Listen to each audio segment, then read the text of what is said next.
If you thought the Kada Scott case was already messy, Prosecutor Maya Trent just lit the entire internet on fire. Because when a prosecutor, not a blogger, not a YouTuber, not a source close to the family, but an actual courtroom prosecutor steps up and says, "Someone is lying," bro, that changes everything. And she didn't whisper it. She didn't hint at it. She confirmed it. Fans froze. Reporters panicked. Even people who had been confidently pushing their own version of the story suddenly went silent. Because when Maya Trent speaks, she speaks with receipts. Insiders say she's been reviewing private footage, phone logs, witness statements, and new forensic reports that weren't released to the public. And after weeks of staying stone-cold quiet, she finally cracked. And now the question that has everybody spiraling is this. Who's lying? A witness? A family member? Somebody in Kada's circle? Or someone who claimed they were there but wasn't? The truth in this case was already foggy, but Maya just confirmed what millions suspected. This story has been manipulated. And tonight, we break down exactly why she said it and who she might be talking about. The moment Maya Trent stepped out of that courthouse and said, "Someone is lying," everything shifted. People who had been loud suddenly went quiet. People who had been quiet suddenly started whispering. And people who thought they understood the Kada Scott case, they realized they didn't know anything at all. Because Maya Trent isn't some random internet voice. She's the prosecutor who has been inside the evidence room, inside the interviews, inside the digital files, seeing the parts of this case the public never got access to. If she says someone is lying, then somebody's whole story is about to fall apart. And it didn't start yesterday. According to insiders, Maya had been growing uneasy for weeks. Every time she matched a witness statement to a timestamp, something felt off. Every time she pieced together two versions of the same event, the edges didn't fit. And every time she reviewed the footage recorded the night Kada disappeared, there were gaps. Not glitches. Not technical errors. Gaps like somebody scrubbed something. Like someone didn't want the world to see the full truth. One courthouse staffer said Maya kept murmuring the same line under her breath during review sessions. "This doesn't add up. This doesn't add up." But the breaking point came last Tuesday.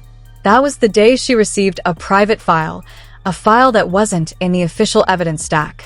A file delivered anonymously. Some say it came from a concerned citizen. Some say it came from someone inside the investigation. Some say it came from someone who was there that night, but stayed silent until now. Whatever the source was, Maya watched that file 4 times in a row. And on the 4th replay, she stood up, slammed the table so hard a stack of papers fell, and said, "This changes everything." She requested a closed-door meeting immediately. Not with officers, with senior investigators. That's when the tension began. Because everyone could tell something had shifted in her tone. She was no longer speaking like a careful prosecutor guarding her words. She was speaking like someone who knew she had just found the missing puzzle piece, and the picture it formed didn't match the one she'd been told to believe. Inside that meeting, according to 2 sources, Maya questioned the timeline again. But this time she asked it differently, sharper, colder. She asked why 2 separate witnesses gave the same detail word for word, even though they were interviewed hours apart. She asked why Kada's phone data showed a ping that didn't match the time police claimed they first located him. She asked why one person close to Kada kept adjusting their story, changing little details each time, almost like they were rehearsing the perfect lie. And that's when she said it. Not to the public. Not on camera. But behind closed doors, voice low and steady. Someone in this case is not telling the truth. A silence followed. Heavy. Uncomfortable. Investigators exchanged looks. Someone shifted in their chair. Because deep down, some of them had felt the same thing, that the story they'd been given wasn't airtight. But it takes a prosecutor with Maya's confidence to say the quiet part out loud. That same day, she went back through the interviews. One witness in particular bothered her, a man who claimed he saw Kada last. He described Kada's movements, his attitude, his direction, even what Kada allegedly said before walking off. But something about the man's tone, something was off. Maya replayed his interview 7 times. And on the 7th time, she noticed it. A slip. A detail that didn't match the reported environment. A detail he shouldn't have known unless he was closer than he claimed. Maybe too close. Another red flag came from Kada's circle. Someone who had posted online multiple times claiming they had inside info. They painted themselves as the truth teller, the one who loved Kada the most, the one demanding justice louder than anyone. But when Maya got access to their private messages, the ones law enforcement quietly pulled months ago, she saw inconsistencies. Jokes about the case. Messages sent to friends saying, "If they ask me, I'm saying this." Or worse, "I'm not going down for nobody." Maya didn't accuse them publicly. She didn't confront them in courthouse hallways. Not yet. But she highlighted the inconsistencies with a bright red marker and circled them twice. She wasn't going to move forward until she understood their real role in this story. Meanwhile, Kada's family was breaking under the pressure. One relative reportedly locked themselves in their room after Maya's comment hit the news. Why? Because according to a close family friend, they were terrified of what would come out. The friend whispered, "They know something. They've been new." And Maya's comment scared them because it means the truth is coming. Fans were spiraling online too. Twitter exploded with theories. Reddit threads stretched miles. TikTok detectives stitched videos into hour-long breakdowns. Everyone had an opinion. But the one thing everyone agreed on, a prosecutor saying someone is lying, means the case isn't just messy, it's poisoned. But the craziest twist came later that same evening. Maya didn't go home after the press conference. She returned to the office. And instead of reviewing evidence, she did something unexpected. She opened call records. Not Kada's. Not a witness's. But someone extremely close to the investigation. Someone whose involvement was supposed to be strictly professional. Why was she checking their calls? Because that anonymous file she received, it didn't just show something about Kada. It showed someone talking to someone they shouldn't have been talking to. A phone number linked to an insider, a number that appeared right before key interviews were conducted. Almost like someone was coaching witnesses behind the scenes. That's what made Maya say what she said to reporters. She wasn't guessing. She wasn't being dramatic. She had proof that something connected to this case had been tampered with. Not necessarily by the suspect. Not necessarily by a witness. But by someone who had influence. And that's why the hallway video of her leaving the courthouse went viral. Not because of what she said, but because of her face. No smile. No panic. Just a look of someone who had finally connected the missing dots. And here's where the story picks up steam. Right after her comment hit the internet, someone tried to contact her office anonymously. A scrambled voice. A disguised number. They said only 2 words before the line cut. She knows. Maya replayed the voicemail 6 times. One investigator who heard it said she didn't seem scared. She seemed determined. Because now, she wasn't just building a case. She was hunting a lie. The moment that voicemail hit Maya Trent's inbox, that eerie, scrambled voice whispering she knows, everything around this case shifted from confusing to dangerous. Prosecutors don't get anonymous warnings unless someone out there feels threatened. And in this situation, the only thing Maya knew was the truth someone had spent years burying under conflicting stories and half-kept secrets. According to a courthouse insider, Maya didn't even flinch. She simply stared at her phone, hit replay, and listened again, like she was trying to decode tone, breathing, background noise, anything. But the message was too clean, too intentional. Someone wanted her to know she was getting close.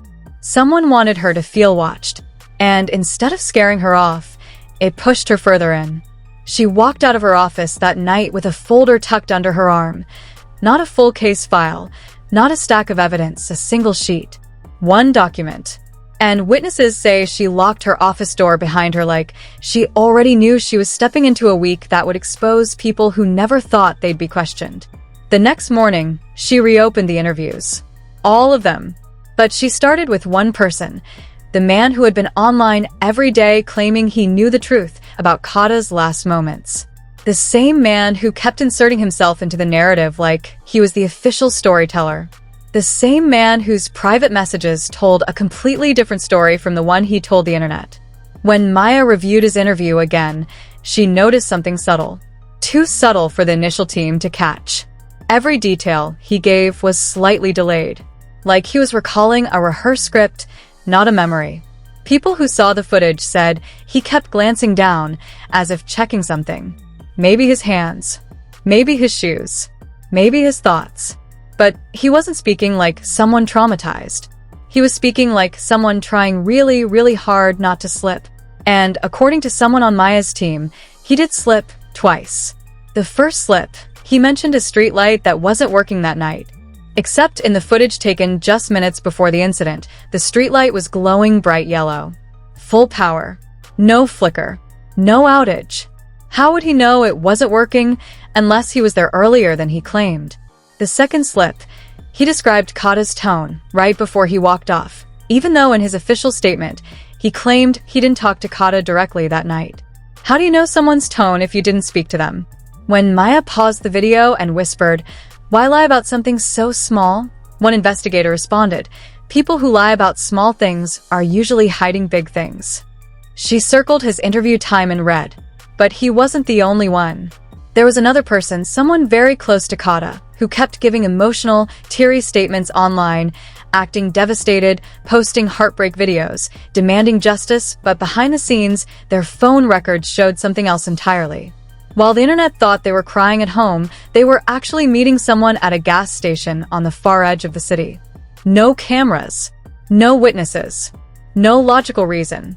Just a 17-minute gap on their phone's location history, right before their first interview with police. Maya didn't call them in yet. She wanted more. And she got it. The anonymous file she received earlier had a second part, something she hadn't watched yet. A short audio clip. Only 13 seconds long. Muffled voices. Wind noise. Street sounds. But she could make out two things clearly. A man's voice saying, "Don't say nothing." And a second voice replying, "I wasn't even there." But the problem? The second voice belonged to someone who had publicly claimed they were there. Maya's hands tightened around the headphones. Because this wasn't just confusion. This was proof that witnesses were coordinating stories. Meanwhile, the tension around the courthouse was rising. Reporters kept trying to corner people connected to the case. Kada's family was overwhelmed.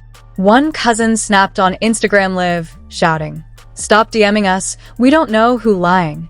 The comments section exploded. People begged for answers. People accused others. People demanded Maya reveal names. But she wasn't ready. Instead, she did something nobody expected. She asked for surveillance footage from a different day, not the night Kada went missing, but the night before. People around her were confused. What was she looking for? What did she suspect? Turns out Maya was following a new theory. Someone didn't lie about the night of the incident. They lied about the day before. She believed the conflict had been brewing long before anybody realized. Maybe someone owed Kada money. Maybe someone felt betrayed. Maybe someone in his circle had been hiding resentment. Whatever it was, Maya suspected the motive wasn't born in chaos. It was born in planning. And her suspicion paid off. One camera captured someone in Kada's circle arguing loudly at a convenience store. At first glance, it looked unrelated. But when Maya slowed the footage down, she saw something chilling. That same person, the one who claimed they didn't see Kada for 2 days, was with Kada just 14 hours before he disappeared. Their entire statement was a lie. Maya wrote in her notes, "Why lie about seeing him?" The question hits harder when you consider what else she discovered. Kada's phone, the night of the incident, had a missed call. Not from a stranger. Not from a random number. But from someone who said they were sleeping at the time. Phone logs don't lie. People do. And now Maya had at least 3 people whose stories weren't matching the evidence. This is where the pressure really began. Someone anonymously emailed the DA's office with a fake tip, a detail purposely designed to throw Maya off. But she wasn't fooled. It didn't match the timeline. In fact, the lie helped her narrow down who was panicking. Whoever sent that fake tip used a VPN, but they slipped. They mentioned a detail only one person from the interviews had said. It was a desperate move. A sloppy move. A guilty move. And it confirmed what Maya already suspected. The liar wasn't someone random. It was someone tied closely to Kada. Someone who desperately needed the story to stay a certain way. The pressure on that person was building. Their social media posts got stranger. Their replies grew more defensive. They kept saying, "Y'all twisting the truth," even though nobody accused them directly. But the real crack happened when they posted one nervous, shaky message at 3 a.m. "Somebody trying to pin this on me. Y'all don't know what y'all talking about." That post was deleted within minutes. But screenshots never die. By the time Maya saw it the next morning, she wrote one sentence in her notebook. "They're breaking." By the time Maya circled that shaky 3 a.m. post in her notebook, she already knew what was coming next. People don't crack at 3 a.m. unless the truth is choking them. People don't panic delete unless they're terrified of what might slip out. And people don't ramble about being pinned unless they know, deep down, they're standing way too close to the truth Maya is chasing. The courthouse staff didn't know it yet, but that morning was the turning point. Maya walked in with her coat still unbuttoned, coffee untouched, and that same red-marked folder tucked under her arm. She wasn't moving like a prosecutor anymore. She was moving like a hunter. She called for a private interview. Not with cops. Not with witnesses. Not with Kada's family. She called in the person who lied about seeing Kada the night before. The same person who insisted they weren't around him for 2 whole days.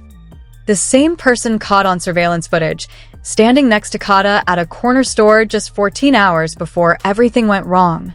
When they walked into that room, they were already fidgeting. Shoulders tense. Hands twisting. Eyes darting. They weren't expecting Maya to move this fast, and they definitely weren't expecting her to hold every inconsistency like a blade. She didn't start with accusations. Maya never does. She started with silence. She placed the footage on the table without pressing play, folded her hands, and said calmly, "I need you to tell me the truth. Take your time." The person swallowed hard, then tried the same rehearsed lines. Same story. Same timeline. Same "I wasn't there." Maya nodded through it like she was politely listening to a bad lie. Then she pressed play. The footage showed Kada walking past the freezer section. It showed the witness standing beside him. It showed them laughing, talking, close enough to touch. The blood drained from their face. "You said you hadn't seen him for 2 days," Maya said quietly. No yelling, no slamming the table, just a soft voice that carried more weight than any threat. The witness stuttered, stumbling over a dozen half-formed excuses. "I mean, I forgot, that wasn't, we weren't even, it was nothing, that don't matter." "It matters," Maya interrupted, "because if you lied about this, what else did you lie about?" A long silence followed, the kind that crawls under your skin and squeezes. The witness kept wiping their hands on their jeans. Their breathing quickened. Their knee bounced so hard the chair shook. Then they broke. Okay, fine," they shouted. "I saw him. But it wasn't like that. I didn't do nothing. I ain't got nothing to do with this." But Maya didn't move. She just tilted her head and asked a single question. "Then why hide it?" The witness's eyes filled. Not with sadness, with fear. Because Maya wasn't guessing anymore. She knew. The witness was with Kada right before the incident. They argued. Voices got raised. Someone else stepped in. And something happened in those hours that made this person lie, panic, and scramble for the perfect alibi. But before the witness could reveal anything else, something unexpected happened. Their phone rang, loud, vibrating aggressively on the metal table. Maya told them to answer it on speaker. They hesitated, then nervously tapped the button. A voice whispered on the other end, "Don't say a word. Get out of there." Maya leaned forward. "Who is that?" The witness froze. Too long of a pause. Too guilty of a silence. That was enough. The investigation wasn't circling one liar anymore. It was circling a network of people who had been coordinating stories, coaching each other, and trying desperately to control the narrative. And Maya had found the crack. Meanwhile, outside the courthouse, the internet was in chaos. The rumors started spreading that Maya had cornered somebody, That someone broke in questioning. That the case had turned a new direction. TikTok detectives made full 10-minute breakdowns. Twitter threads stretched thousands of comments deep. Fans demanded names. Others begged Maya to reveal everything publicly. Inside Kada's family home, the tension was unbearable. His mother kept pacing, phone in hand, waiting for updates. A cousin collapsed onto the couch crying, saying, "I knew someone wasn't telling the truth. I been knew." Someone else slammed their phone and yelled, "All these fake friends, all these liars, they all gone get exposed now." Even people who weren't involved suddenly stopped posting. Gone were the long-winded Facebook essays about what they heard. Gone were the emotional Instagram stories. Gone were the TikToks of people pretending they were close to the case. Everybody got quiet when Maya Trent said someone was lying. Because everyone knows a prosecutor doesn't speak unless she's holding evidence. Back in that room, Maya continued carefully. She pulled out the second anonymous file, the audio clip. She pressed play, the voice whispering, "Don't say nothing," followed by the trembling, "I wasn't even there." The witness dropped their face into their hands. Their shoulders shook. Sweat pooled on their forehead. "It wasn't supposed to go like that," they whispered. And that was all Maya needed. "Who else was there?" she asked. No response. "Who are you protecting?" she pressed. Silence.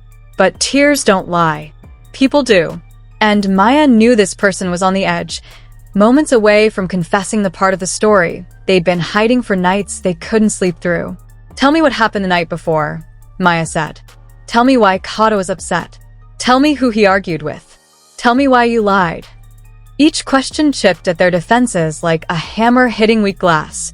Finally, the witness whispered, "You don't understand. If I say anything, they coming for me."